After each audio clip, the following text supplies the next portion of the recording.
Okay, I'm here with Diane Vitter of the 603 Alliance. The caucus has just ended, and the 1, 2, and 3 was Ted Cruz, Ben Carson, and Carly Fiorina. Diane, a very good event.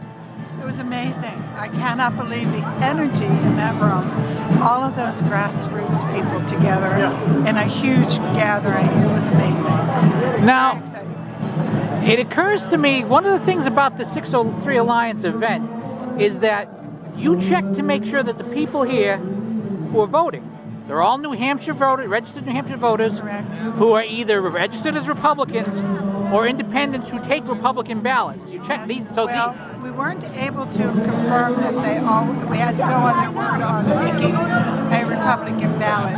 It was open to Republicans and undeclared. It's apparent, unfortunately, the data that we were able to get from the Secretary of State was not sufficient to confirm, so we had to test people on their word on that. So, several surprises here. The first surprise was that Donald Trump didn't manage the 25 votes to get to past the first round. Considering the crowds he's drawing, you would think he could draw at least 25 voters. I really was very surprised about that. Second surprise, I understand Rand Paul had a couple of events in the area. I would have thought the Paul people would have come up to try and make a better showing. We tried very hard to convince them to come. We talked to them, and especially the fact that he was in this neighborhood.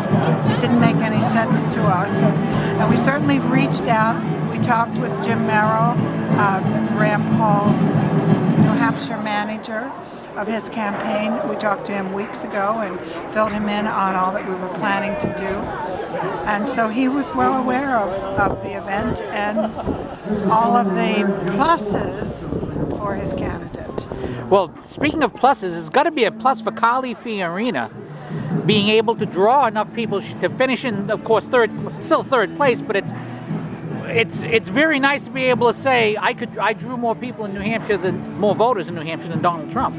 Well, it was very close, though. It was very close. But close is one thing. You still managed to do it, though. That's true.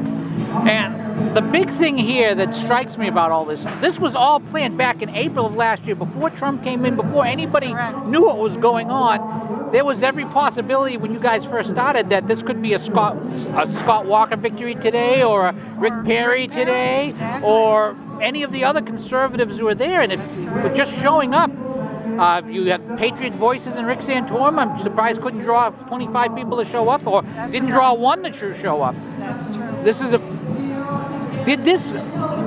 Back when you started this, did you expect this to turn out the way it did today? Not at all. It's totally different from what we originally expected.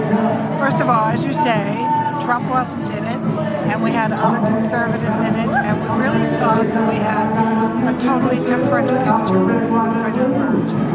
And anything you want to say about the volunteers? There were a lot of people working very hard to make this happen. Yes, we had a fabulous team, and people turned out, and they're always happy to help and pitch in, do whatever they can. So under the rules, the 603 Alliance is officially endorsing Ted Cruz, and if I'm not mistaken, under the rules, if for some reason Senator Cruz, who I actually had endorsed 3 weeks ago, drops out, then Carson would get the endorsement of the Alliance. That's correct. The rules are that if the winner backs out or for some reason cannot continue with the race, then it falls to the runner-up. All right, so again, a win for Ted Cruz, a second place for Ted Carson. And one last thing, we're often told about how the grassroots are a bunch of white racist bigots, but the 1, 2, and 3 finishers were a Latino man, a black man, and a woman. What does that say about the mainstream media image of conservatives? It says that they obviously don't know what they're talking about. All right, Diane Vitter, thank you so much for your time, and well done. Okay, thanks. Bye-bye.